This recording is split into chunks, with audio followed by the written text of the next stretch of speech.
So again, it's a pleasure to be here, and thank you for the invitation. This is a joint paper with my co-authors Daniel Benitez, Irene Portavales, and Lincoln Flor.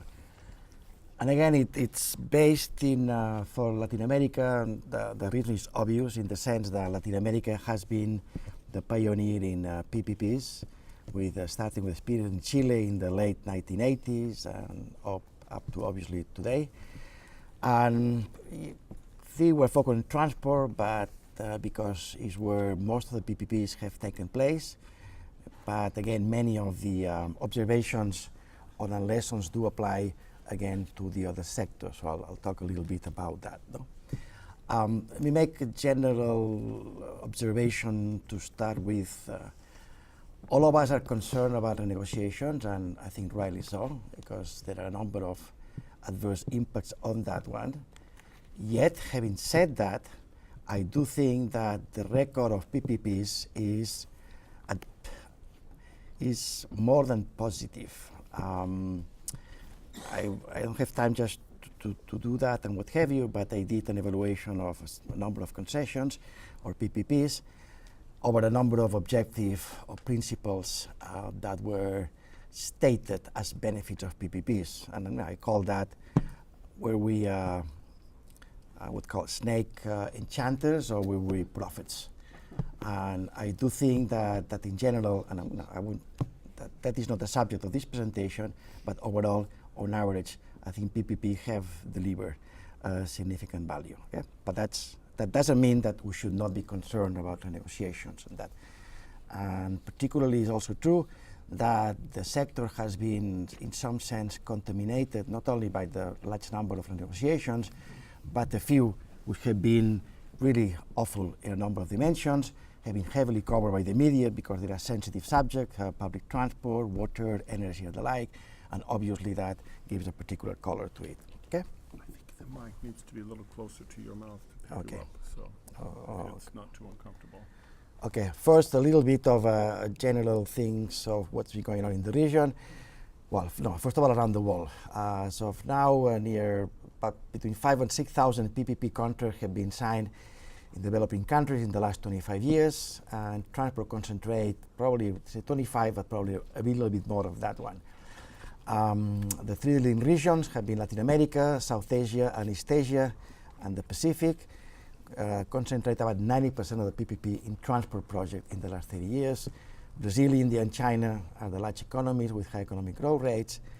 And more recently, up to 2012, 78% of transport investment were concentrated in Brazil and India. And Dr. Haldea mentioned the large number of PPP projects in transport in the last 5 years or so, that one.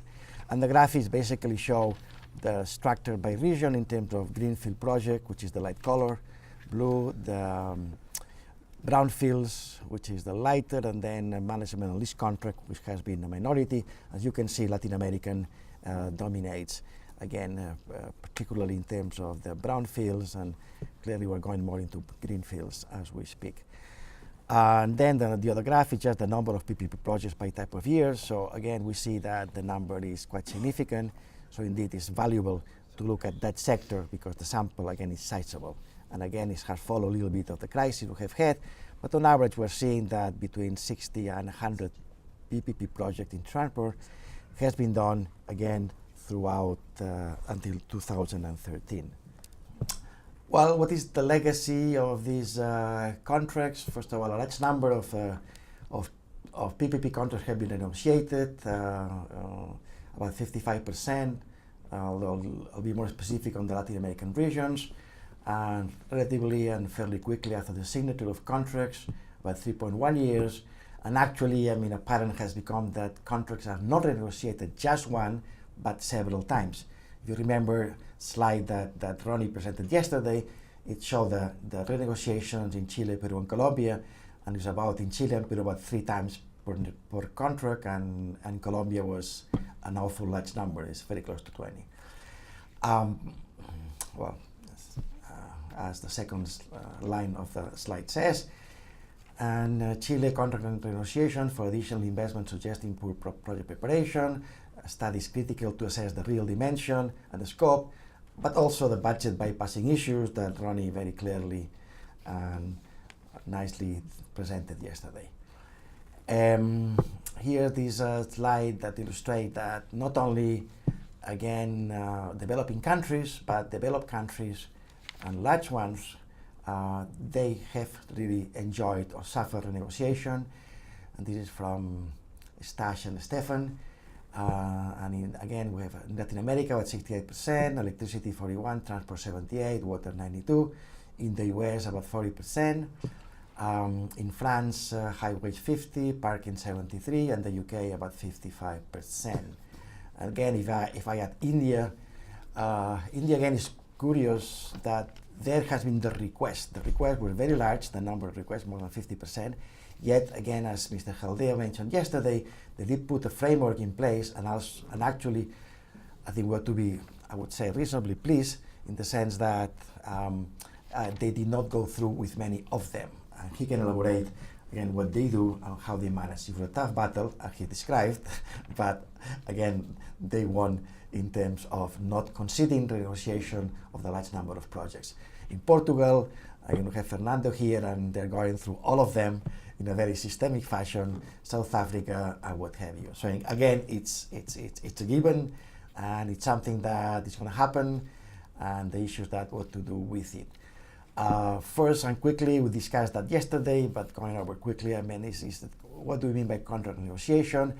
And according to us, I mean, that's my view, is that basically the negotiation is a change in the risk matrix assignment, or in the condition of the contract, or linked to a change in compensation. Again, the change in compensation, I may put an asterisk there because sometimes it might be a double counting, because again, it might be also affected or directed by a change in the risk matrix. It reduced the level of services, these are examples of renegotiation, defer of advanced investment for several years, extension of the contract term, reduction guarantees, increase of the guarantees of the government, delays in the reduction of tariffs or levels, reduce the threshold of the economic equilibrium of the contract, or increase whatever. Or a change in the project scope, as the Chile example is the more prevalent there, that was not stipulated clearly in the contract. Government request of new investments, or the private sector, reduction of fee for the government, avoid bankruptcy by the operator, change the contract scope, and so on.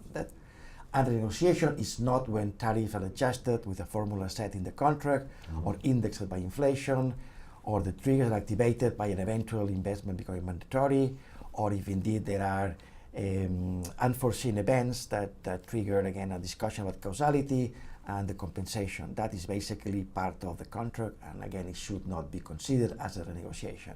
Okay? But we discussed that extensively, and again, we can go back if in that. Why renegotiation is an important issue? What eliminates first the competitive effect of the auction, including transparency, and it does question the credibility of the model.